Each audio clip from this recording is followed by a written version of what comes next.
Russian forces have intensified their efforts to capture the town of Chasiv Yar, exploiting their offensive operations in northern Kharkiv Oblast and eastern Ukraine. On May 17th, a Russian mechanized assault with 2 tanks and 21 infantry fighting vehicles targeted the Novy Makroiron area in eastern Chasiv Yar. The following day, another reinforced mechanized assault was reported in the same area. Despite these attacks, Ukrainian forces managed to destroy at least 20 Russian armored vehicles. However, Russian forces have not achieved significant tactical gains since early April. Their continued assaults indicate a persistent effort to seize Chasiv Yar. Russian forces have maintained their offensive tempo throughout eastern Ukraine, aiming to exploit any vulnerabilities in Ukrainian defenses. Recently, elements of a Ukrainian brigade were transferred from Chasiv Yar to the Vovchansk area, indicating a shift in defensive focus.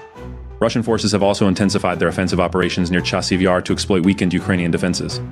Ukrainian Commander-in-Chief Colonel General Alexander Syrsky reported that Russian forces aim to force Ukraine to commit additional reserves to the defensive operations in northern Kharkiv Oblast. This strategy suggests that Russian forces hope intensified operations will create favorable conditions for further advances. Ukrainian President Volodymyr Zelensky outlined Ukraine's material needs to combat Russian air superiority and defend against air threats. He requested Western countries to send 2 Patriot batteries specifically to Kharkiv Oblast as a show of strength. Zelensky also stated that Ukraine needs 120-130 F-16 or other advanced fighters to achieve air parity with Russia. He highlighted the restriction on using Western-provided weapons to strike targets within Russia as a significant disadvantage. Despite some success in striking Russian air bases, Ukrainian forces need more resources to deter Russian missile and drone attacks effectively. Air parity remains a critical goal for Ukraine. Ukrainian officials have asked the U.S. administration to ease restrictions on using U.S.-provided weapons to strike military targets in Russia. Reports indicate that Ukraine submitted this request within the past week, seeking more accurate targeting assistance for strikes inside Russia.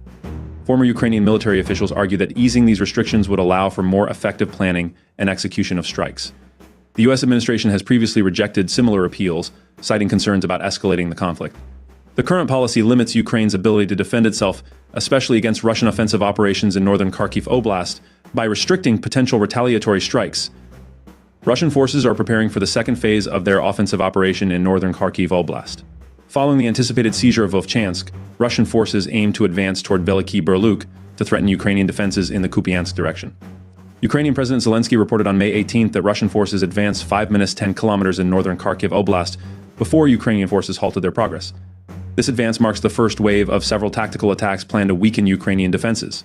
Zelensky noted that Russian forces lack the manpower for a large-scale assault on Kharkiv city, but will continue pressure to force Ukrainian withdrawals. Russian forces are focusing on seizing Vovchansk as a key objective in northern Kharkiv Oblast. Recent Russian strikes on bridges across the Seversky Donets River aim to isolate the battlefield and improve their chances of capturing Vovchansk. Increased glide bomb strikes indicate a strategic push to degrade Ukrainian defenses. Vovchansk's capture would provide Russian forces with a significant staging ground near the border, enhancing their operational capabilities. The focus on Vovchansk underscores its tactical importance for the Russian military's broader goals in the region, highlighting their continued efforts to secure key locations and advance their positions. Russian Security Council Deputy Chairperson Dmitry Medvedev called for an extensive buffer zone in Ukraine, suggesting a long-term occupation strategy. Medvedev's statement aligns with the Kremlin's justification for its offensive operations, claiming the need to protect Russian territory from Ukrainian strikes. Founder of the Kremlin-linked Rybar Telegram channel Mikhail Zvinchuk publicly criticized the Russian Ministry of Defense, indicating possible changes within the ministry. Zvinchuk's remarks suggest internal dissatisfaction and potential reforms aimed at improving Russia's war effort. The Kremlin may use such criticism to push for changes that could strengthen its military strategy in Ukraine.